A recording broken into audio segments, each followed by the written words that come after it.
কি গো, তোমাকে একটা প্রশ্ন করব? হ্যাঁ করো। বলছি, তুমি আমাকে বেশি ভালোবাসো না তোমার মাকে বেশি ভালোবাসো? এখন যদি আমি বলি যে মাকে বেশি ভালোবাসি, ওর কাছে আমি খারাপ হয়ে যাব।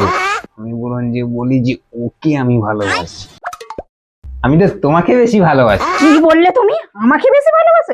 ছি ছি ছি ছি, যেই মা তোমাকে ছোট থেকে বড় করলো, মানুষ করলো, লেখাপড়া শিখালো, সেই মাকে তুমি ভালোবাসোনি? ছ্যা, এমন ছেলে জন্মেও আমি জন্মেও দেখিনি। যা, ঠিকই তো বলছে।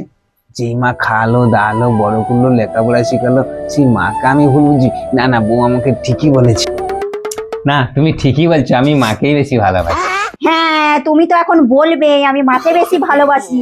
আমি আমার মা বাবাকে ছেড়ে তোমার কাছে এসে হাত পা পুরি রান্না করে দিচ্ছি, তুমি খাচ্ছ, এখন তো বলবেই যে আমি মাকে বেশি ভালোবাসি। ধরো, তোমার সংসার তুমি করো, আমি আর তোমার সংসারে থাকতে পারবো না, চললাম আমি আমার বাপের বাড়ি। হ্যাঁ বন্ধুরা, এটাই বাস্তব। তুমি সবাইকে ছেড়ে দিলেও মা বাবাকে কখনো ছেড়ো না, কারণ ওরাই তোমাকে পৃথিবীতে আলো দেখিয়েছে। সবাই সুস্থ থাকবেন, ভালো থাকবেন। Good night.